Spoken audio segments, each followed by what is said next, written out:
2025 IPL mega ఆక్షన్లో royal challengers Bengaluru మరియు Punjab Kings తీసుకోవాల్సిన జాగ్రత్తలు ఏంటి, చేయకూడని తప్పులేంటి?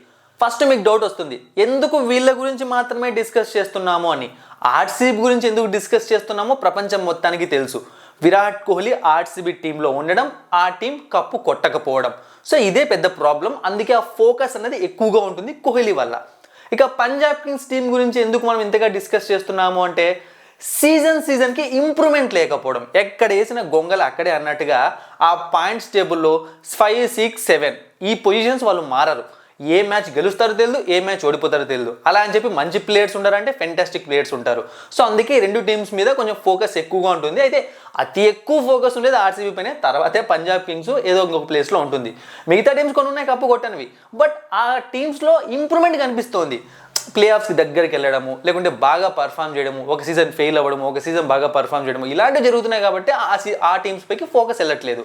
సో ఫస్ట్ మనం ఆర్సీబీ టీంతో స్టార్ట్ చేద్దాము. వాళ్ళ తప్పులు ఏం చేస్తున్నారు ఆక్షన్లో అంటే, ఆక్షన్లో కరెక్ట్గా ఆక్షన్ చేస్తే సగం ఐపీఎల్ గెలిచినట్టే. ఐపీఎల్ అన్నది ఆక్షన్తోనే స్టార్ట్ అవుతుంది, ఐపీఎల్ మ్యాచ్లు స్టార్ట్ అయినప్పుడు కాదు. సో ఇదన్నమాట పరిస్థితి.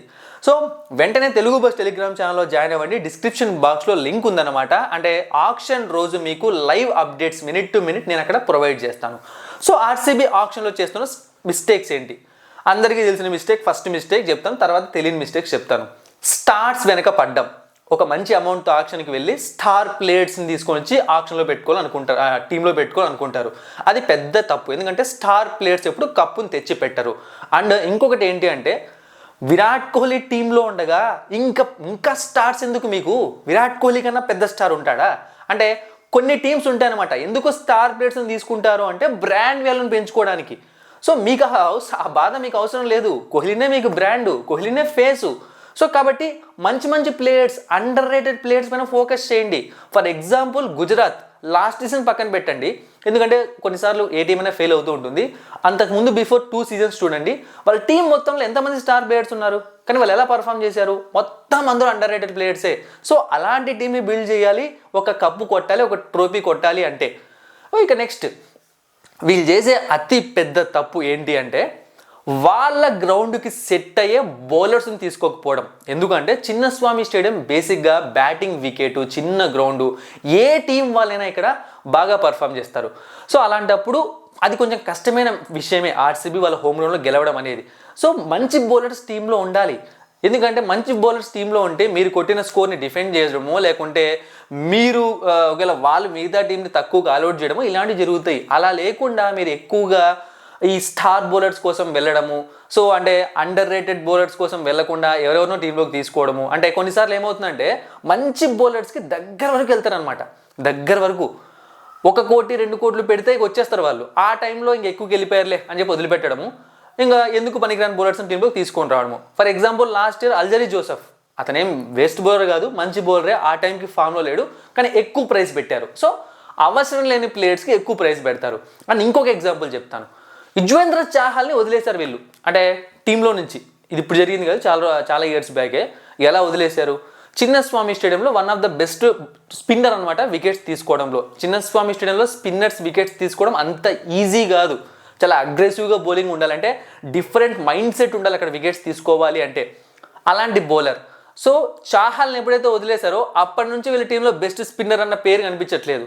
అలా ఎందుకంటే ఏమీ ఆలోచించకుండా మిస్టేక్స్ చేయడం, ఇలాంటి తప్పులు చేస్తూ ఉంటారు. అండ్ ఇంకొక మిస్టేక్ వీళ్ళు చేసేది ఏంటి అంటే, మిగతా టీమ్స్ ప్లే చేసే స్ట్రాటజీస్ ఉంటాయి కదా ఆక్షన్ టైంలో, వాళ్ళ బుట్టలో పడిపోవడం అనమాట. అంటే వాళ్ళ స్ట్రాటజీస్లో వీళ్ళు పడిపోవడమే నేను చాలాసార్లు చూశాను తప్పితే, వీళ్ళు మిగతా టీమ్స్ని ఇబ్బంది పెట్టి నేను ఎప్పుడు చూడలేదనమాట. అంటే ఏదైనా నార్మల్ ప్లేయర్ ఉంటాడనమాట, ఓకే, ఒక్కొక్క టీం మల్టిపుల్ ప్లేయర్స్ని టార్గెట్ చేస్తుంది. సో ఆర్సీబీ బ్యాకప్ ప్లేయర్నో ఇంకోనో టార్గెట్ చేసేటప్పుడు మిగతా వాళ్ళు రెచ్చగొడతారు. వీళ్ళు ఎట్లా అంటే, ఇక వాళ్ళు లేకుంటే మనం కప్పు కొట్టలేమరా బాబు అన్నట్టుగా వాడిని టార్గెట్ చేసి 2-3 కోట్లు ఇవ్వాల్సిన వానికి 10 కోట్లు 8 కోట్లు ఇచ్చి డబ్బును పోగొట్టుకుంటారు. సో ఇలాంటివి ఆర్సీబీ విషయంలో చాలా జరుగుతూ ఉంటాయి. మీరు ఆక్షన్ ప్రతి సంవత్సరం ఫాలో అయ్యారంటే ఈ మిస్టేక్స్, నేను చెప్పిన మిస్టేక్స్ మీకు కనిపిస్తాయి అనమాట. సో ఇదనమాట, ఆర్సీబీ ఈ 3 మిస్టేక్స్ చేయకూడదు. ఒకటి, స్టార్ ప్లేయర్స్ వెనక పడకూడదు. ఒకటి, వాళ్ళ గ్రౌండ్కి సెట్ అయ్యే బౌలర్స్ని తీసుకోవాలి. థర్డ్, ఆక్షన్ స్ట్రాటజీస్ పర్ఫెక్ట్గా ఉండాలి. పిచ్చి పిచ్చి స్ట్రాటజీస్తో వెళ్తే మీరు మోసపోతారు. ఎందుకంటే ఈ సంవత్సరం ఆర్టీఎం రూల్స్ అనేవి చాలా డిఫరెంట్గా ఉన్నాయి కాబట్టి ఇది ఇంకా పెద్ద ప్రాబ్లం అనమాట.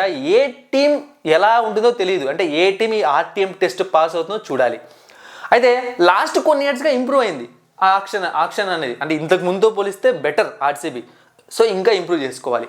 ఇక నెక్స్ట్ పంజాబ్ కింగ్స్ విషయానికి వద్దాం. పంజాబ్ కింగ్స్ ఏం తెలుసా, ఆ ఆర్సీబీ వాళ్ళ నాయన అంటుంటారు కదా, అట్లా అనమాట. 100 కోట్లు పెట్టుకొని ఆక్షన్కి వస్తారు, 100 కోట్లు ఖర్చు పెడతారు.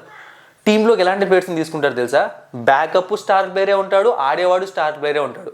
బ్యాకప్ మన తీసుకొని ప్లేయింగ్ ఎలెవెన్లో పెట్టాలా, లేకుంటే స్టార్ ప్లేయర్ని ప్లేయింగ్ ఎలెవెన్లో ఆడించాలో వాళ్ళకి అర్థం కాదు. మ్యాచ్కి 2-3 చేంజెస్, అంటే ఈ మ్యాచ్కి ఉన్నవాడు నెక్స్ట్ మ్యాచ్కి ఉన్నాడు, ఈ మ్యాచ్లో కింద ఉన్నవాడు నెక్స్ట్ మ్యాచ్ పైకి వెళ్తాడు. సో వీళ్ళు చేంజెస్ పిచ్చి చేంజెస్ చేసుకుంటూ లాస్ట్కి ఈ టోర్నమెంట్ని గబ్బులు వేపుకుంటారు.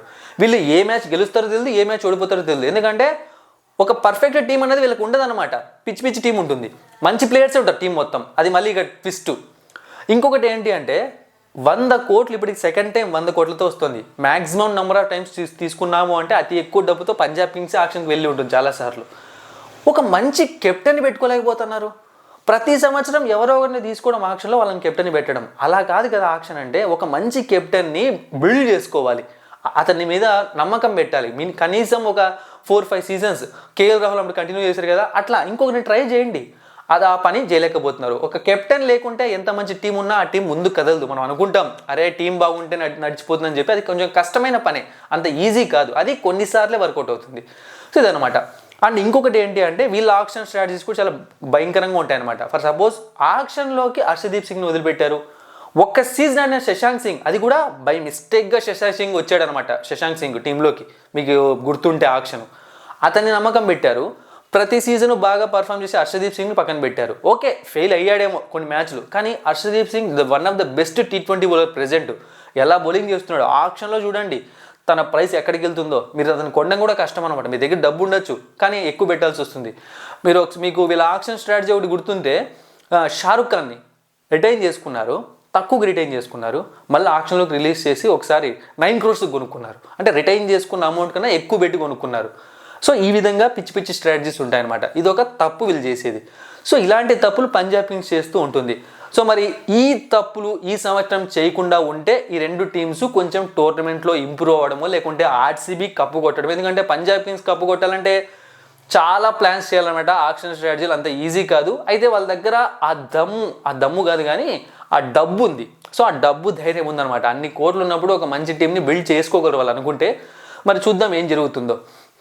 సో మరి మీకు ఇష్టమైన టీం ఏంటి, వాళ్ళ ఆక్షన్ స్ట్రాటజీ ఎలా ఉంటుంది, మీకు నచ్చుతుందా లేదా, వాళ్ళు ఎలాంటి తప్పులు చేస్తారన్నది కామెంట్ సెక్షన్లో కామెంట్ చేయండి. Thank you for watching and supporting మీ. మరిన్ని ఇంట్రెస్టింగ్ వీడియోస్ కోసం సబ్స్క్రైబ్ చేయడం మర్చిపోకండి.